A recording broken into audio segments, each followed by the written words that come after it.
네, 이제 발표 시작하겠습니다. 아이템 45 같은 경우에는 대부 디펜던시에 타입스크립트와 타입을 추가하는 내용인데, npm에서는 이제 세 가지 의존성이 있다고 해요.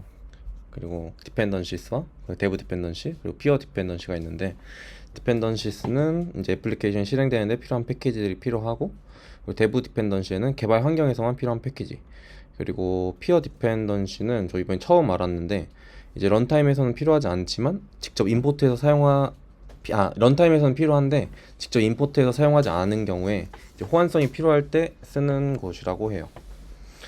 그래서 뭐 jQuery 플러그인 같은 것들이 있다고 합니다. 그래서 이제 타입스크립트는 이제 개발 도구일 뿐이고 런타임엔 존재하지 않기 때문에 대부 디펜던시에 설치하면 되겠습니다. 그리고 타입 선언과 관련된 세 가지 버전을 이해하기입니다. 타입스크립트를 사용한다면 세 가지 사항을 추가로 고려해야 하는데, 라이브러리의 버전, 그리고 타입 선언의 버전, 타입스크립트의 버전을 고려해야 합니다. 세 가지 버전 중에 하나라도 맞지 않으면 의존성과 상관없어 보이는 곳에서 엉뚱한 에러가 발생할 수 있기 때문에 세 가지 버전의 사항을 추가로 고려해야 합니다. 라이브러리와 타입 선언을 별도로 관리했을 때 문제점이 있는데, 첫 번째로는 이제 라이브러리를 업데이트를 했지만 타입 선언은 업데이트하지 않았을 때 런타임 오류가 발생할 수 있다고 해요. 일단 일반적인 해결책은 타입 선언을 업데이트해야 하지만 아직 타입 선언의 버전이 준비되지 않았다면 이제 타입 보강을 활용을 해가지고 사용하는 방법이 있습니다. 두 번째 같은 경우에는 이제 라이브러리보다 타입 선언의 버전이 최신인 경우에는 타입 정보 없이 라이브러리를 사용하다가 뒤늦게 타입 선언을 설치하려고 할 때 발생한다고 해요. 이럴 때도 결론적으로는 버전을 맞추면 된다고 합니다.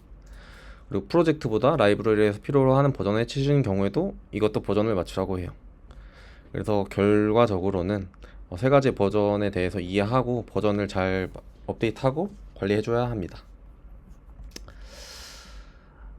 이제 공개 API에 등장하는 모든 타입을 익스포트하기입니다. 이제 타입스크립트를 사용하다 보면 서드파티 모듈에서 익스포트 되지 않은 타입 정보가 필요할 경우가 있는데, 이 경우에는 라이브러리 제작자는 항상 이제 프로젝트 초기에 타입 익스포트를 정보를 작성해야 한다고 해요.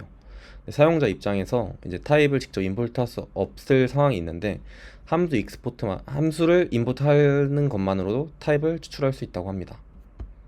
이거 업데이트가 안 되는데, 이제 위에가 타입 선언부고 아래가 이제 펑션 getGift가 이제 익스포트 되는 부분인데, 만약에 getGift만을 임포트를 할 수 있는 상황이었을 때 getGift를 임포트하고 이제 mySanta의 리턴 타입에 타입 오브 getGift를 하면 시크릿 산타 그리고 시크릿 네임으로 이제 타입을 추론할 수 있게 됩니다.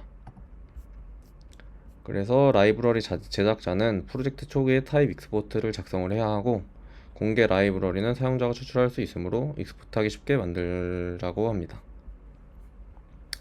API 주석에 TS 독을 사용하기입니다.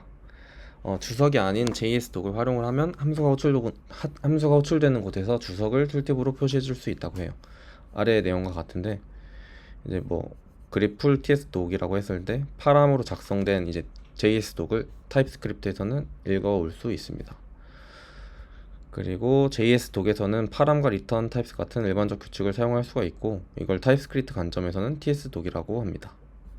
그리고 타입 정의에도 TS 독을 사용할 수가 있는데, 이제 벡터 3D라는 인터페이스의 아래와 같이 이제 TS 독을 사용을 하면은 벡터 3D에 이제 마우스를 올렸을 때 아래와 툴팁과 같이 타입을 추론할 수 있게 됩니다.